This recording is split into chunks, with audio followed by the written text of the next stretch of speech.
Oke, selamat pagi semuanya. Setelah kita kuis tentang current liability ya, sekarang kita masuk ke non-current liabilities.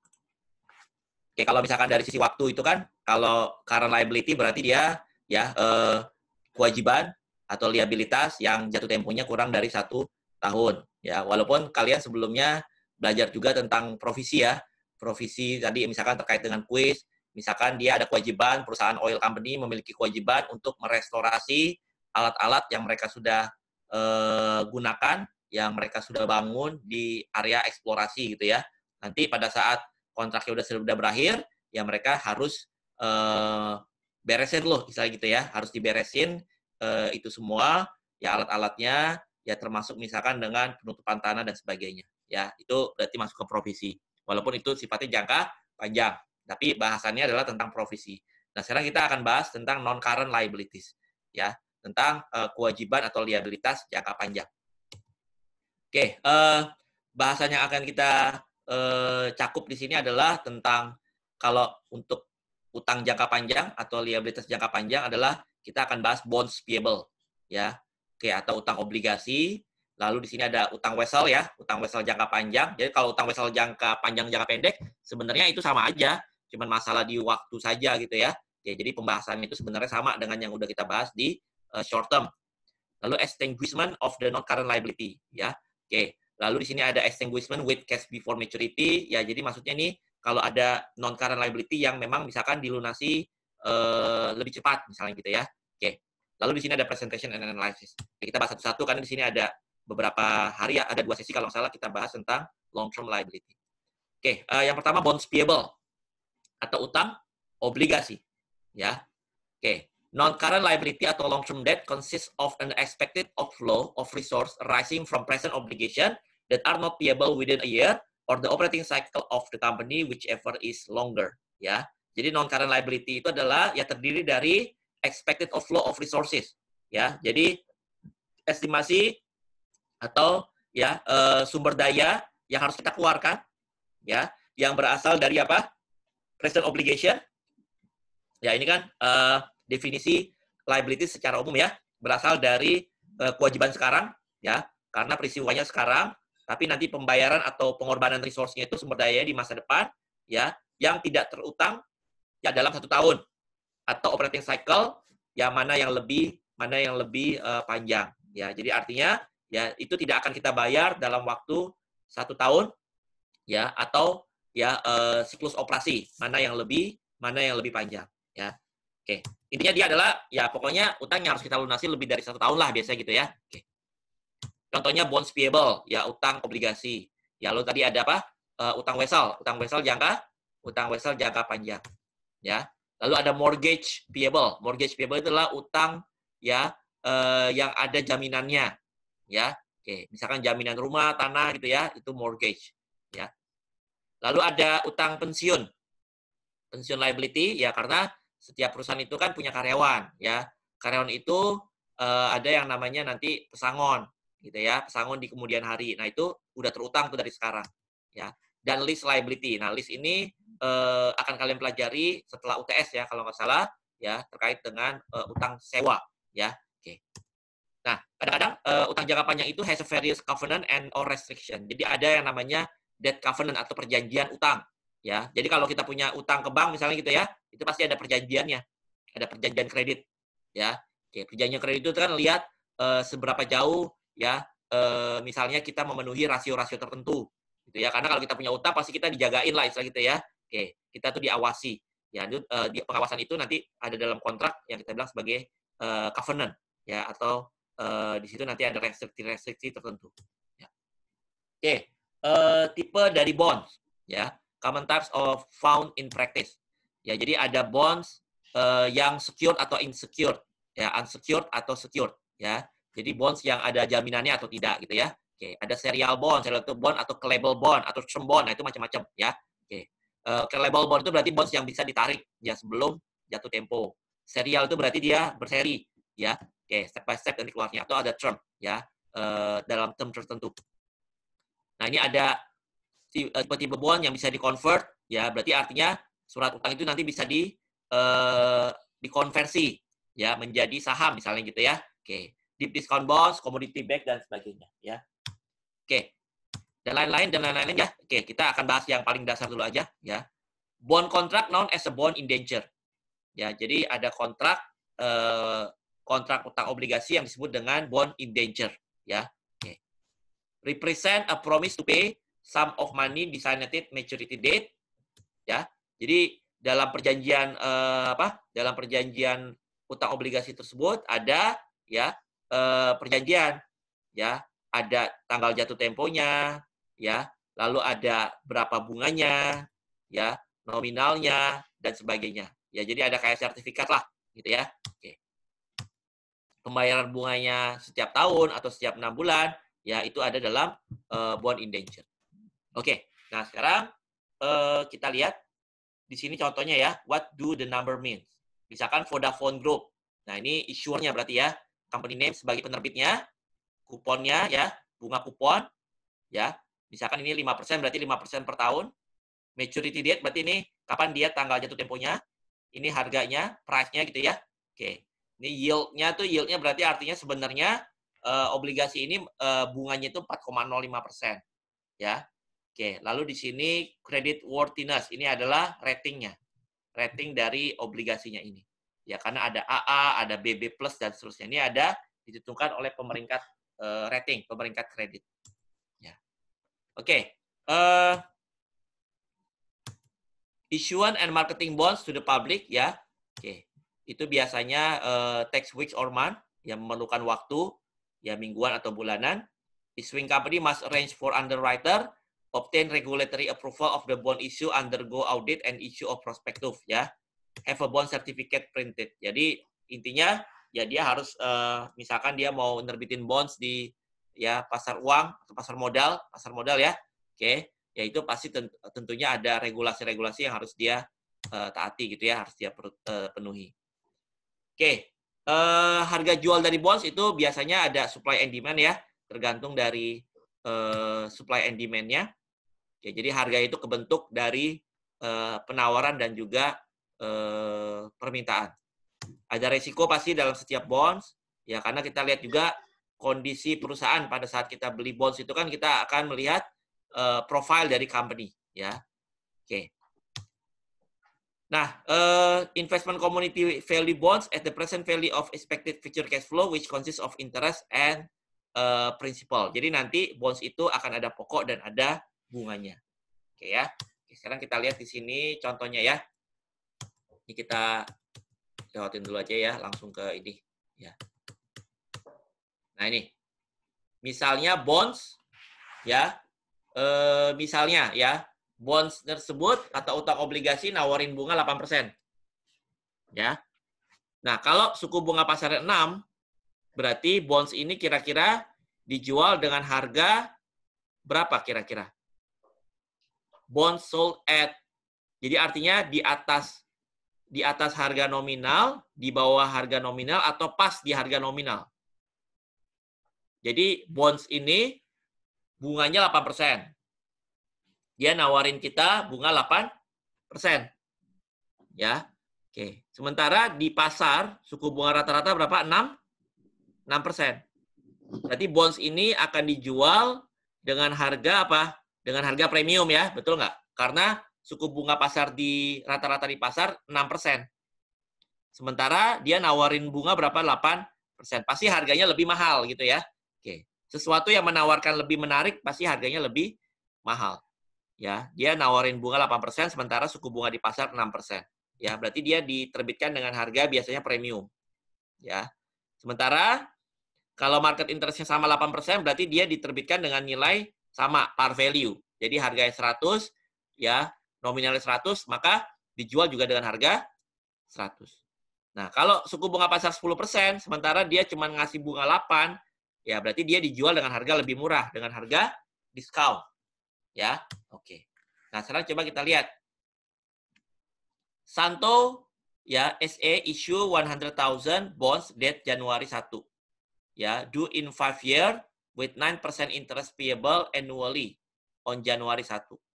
At the time of issue, the market rate for such bond is 9%. Ya, jadi saya pakai ini aja deh, pakai ilustrasi yang lain ya. Oke.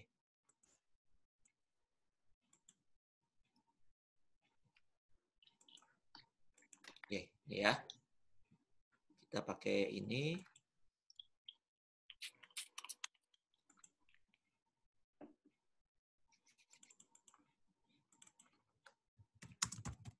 Bonds payable.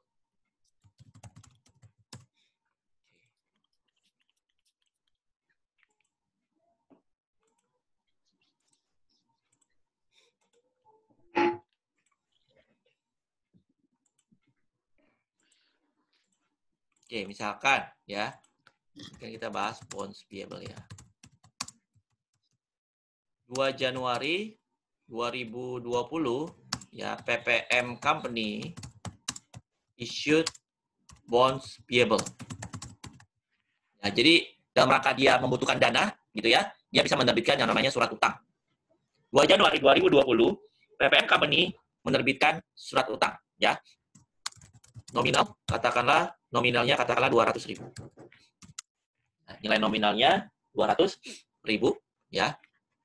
Termnya 3 tahun. Jangka waktunya 3 tahun.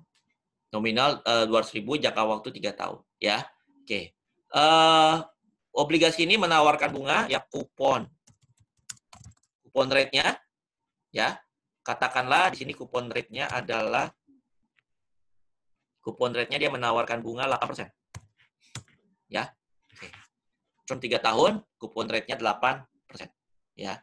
Oke, interest ya is paid every 31st December. 2 Januari PPM Company issued bonds payable nominal 200, termnya 3 tahun, kupon rate-nya 8%. Interest is paid every 31st December. Ya. Terus market interest rate-nya ini kan tadi 8% ya. Oke, market interest rate-nya katakanlah 6%. Ya. Berarti kira-kira bonds ini akan dijual dengan harga apa? Kupon rate-nya 8. Ya. Market interest rate-nya berapa? 6%. Berarti obligasi ini kira-kira akan dijual dengan harga apa? Premium ya, betul nggak? Ya. Okay. Bonds payable will be sold with premium price. Betul nggak? Ya, karena dia nawarin bunga 8%. Sementara suku bunga di pasar berapa? Hanya 6%. Coba kita lihat ya. Oke. How much the present value of bonds ya. Oke. The fair value of bond on Januari 2020. Ya, how much the fair value of bond Januari 2, 2020. Berarti kita cari gimana? Jadi kan gini. Ini kan 2 Januari 2020. Nanti dia akan bayar bunga kapan? 31 Desember 2020. Ya, akan bayar bunga lagi 31 Desember 2021. Akan bayar bunga lagi 31 Desember 2022. Ya, oke. Nah, di sini dia akan bayar bunga berapa? 8% kali berapa?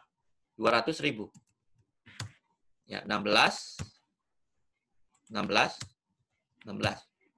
enggak? Dia akan bayar bunga 16.000. Ya. Oke, terus selanjutnya nah, nanti pada saat jatuh tempo, ini kan bunganya apa? Nominalnya berapa? Dikembalikan ya. Ini kan dia utang, ya. Dia punya utang selama 3 tahun. Ya, dia nerbitin surat utang untuk jangka waktu 3 tahun. Nanti tiap tahunnya dia akan bayar bunga 16.000. Nah, nanti pada akhir tahun ketiga dia akan bayar nominalnya berapa? 200.000. Nah, berarti kita kan sekarang di tanggal 2 Januari 2020. Berarti 16, dan 200.000 ini harus kita tarik ke nilai sekarang. Ya, untuk mengetahui berapa fair value dari bonds ini. Ya, berarti kita tarik ke nilai sekarang. Nah, ini. Sini ya, kita tarik ke nilai kini. Ini juga. Nah, 200.000 juga kita tarik. Gitu ya. Oke, berarti berapa present value-nya? Oke, berarti kita hitung dulu ya. Present value dari present value of nominal. Ya, present value of nominalnya berarti berapa? 200.000 kali PVIF ya. present value interest factor 3 tahun, bunga dipakai berapa? Ya, market interest rate berarti 6%. Berarti PVIF 6%. Angkanya sini. 1/1 tambah 6% pangkat 3. Oke, berarti 200.000 dikali berapa? 0,84 sekian. 167.92. Lalu present value ini kan berarti yang 200.000 ini nilai sekarang berapa? 167. Lalu present value of interest. Ya, berarti 16.000 kali PVIFA ya, pakai anuitas ya.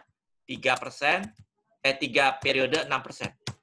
PVIFA ya 3 periode 6%. Rumusnya gimana? 1 dikurangi PVIF bagi 6%. Ya. Sebesar 2,67. Berarti berapa sini? 16.000 ya. Kali 2,6 ya, 42. Oke, berarti totalnya berapa? Total present value-nya ya yang mewakili nanti total fair value-nya berarti ya 167 tambah 42. Nah, 210 kebukti ya bahwa bonds ini akan diterbitkan dengan harga premium 210.692. Ya, berarti ini harga jualnya. Oke, sekarang coba kita cari jurnal ya. Berarti jurnal 2 Januari 2020. Maka kita akan jurnal apa? Cash, ya enggak? Cash 210.692 pada bonds payable. 210.692. Gitu ya. Oke. Ya. Cash pada bonds payable. Nah, ini nanti ya. Ini kan tadi present value-nya berarti berapa? Present value-nya 210.692 ya. Ya kan seperti ini. Oke. Gitu ya. Berarti ini present value berapa tadi? Present value-nya adalah ini kita ini ya. Present value-nya berapa tadi? 210.692. Nah, 210.692 ini nanti lama-lama nilainya akan apa? Makin lama nilainya akan makin turun. Ya. 200.000 dari 210 ke 200 ke at the end dia di akhir 3 nilainya akan jadi 200.000. Berarti ini harus kita bikin tabel amortisasinya, ya. Oke. Table of amortization. Oke, ini tanggal. Ini berarti ada interest rate-nya ya. Oke. Ini ada interest expense. Lalu di sini ada amortisasi. Ya. Di sini ada carrying value.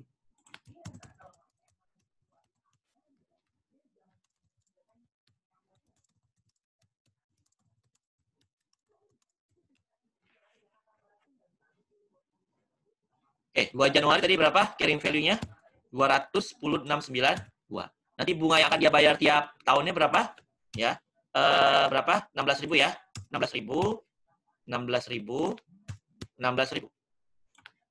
Ya. Oke, berarti kan 10.692 ini harus diamortisasi, betul nggak? Sampai at the end dia carrying value-nya harus berapa? Harus 200.000. Nah, tadi R-nya berapa ya? Kita pakai R-nya kan 6%. Ya, R-nya berapa? Kita pakai 6%.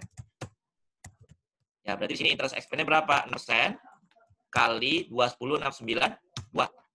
Ya, maka amortisasinya di sini pasti selisihnya. Selisih antara 16 dan 12.642, ya. 16 kurang 12.642. Ya, berarti di sini dia nilainya makin lama makin turun. 210 kurang 3358. Nah, ini juga sama, berarti berapa? 6% dikali 207.334. Nah, ini juga berarti 16 kurang 12.440. Kan nilainya makin lama makin turun.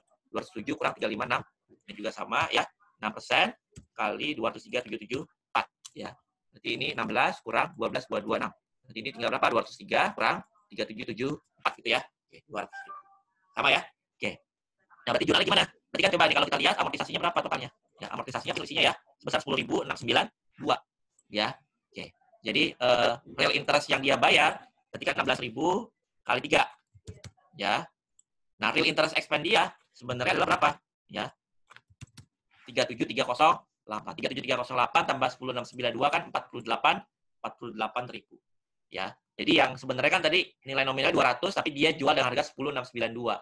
Ya, maka di sini 10.692 itu harus diamortisasi. Ya, maka jurnal selanjutnya gimana?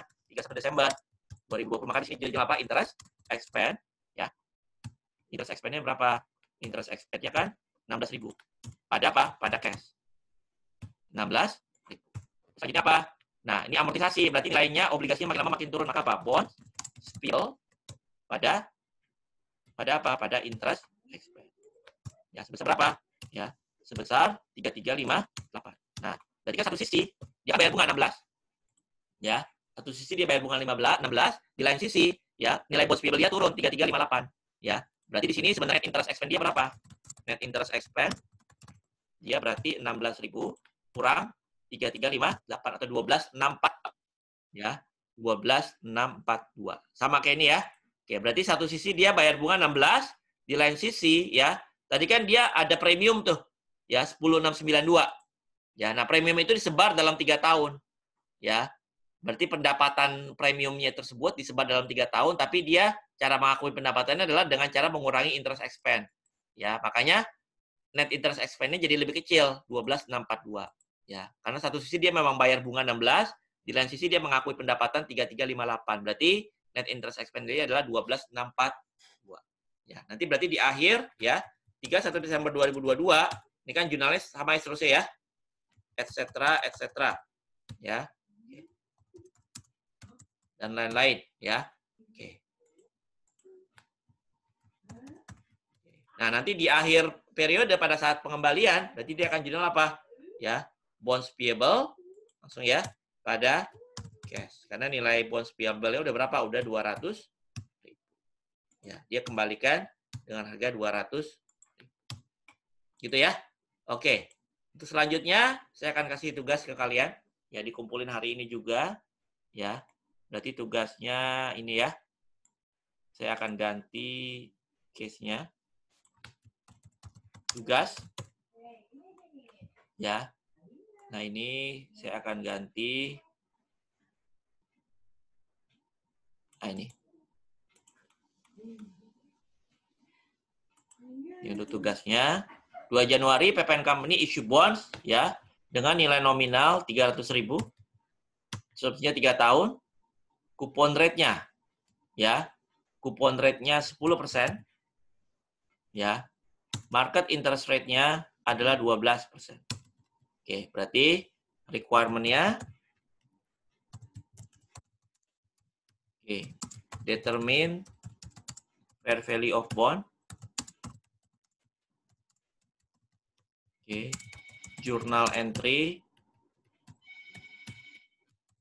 tabel of amortization.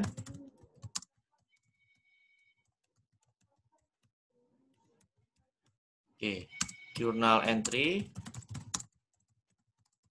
on 2 Januari 2020, 31 Desember 2020, and 31 Desember 2022 ya. Oke. Ini tugas buat kalian. Oke, nanti tugas ini akan saya masukkan ke dalam e-learning PPM ya. Nanti kalian kumpulkan juga langsung di situ. Ya, berarti nanti due date-nya ya hari ini juga ya. Oke, berarti hari Kamis,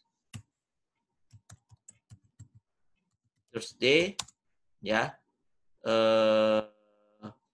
Berarti Oktober 16 at jam 10.15. Oke. Ya, via e-learning PPM. Oke, silakan. Dikerjakan sekarang. Pak, Yes. PPT yang sesi keempat boleh kirim ke kita nggak Pak? Soalnya di LMS belum ada. Belum ada. Oke, saya itu sekarang ya. Oke, saya dan ini dulu ya sebentar. Saya stop share. Kerjanya di Excel kan Pak ya? Kerjanya di Excel nanti langsung dikumpul ya.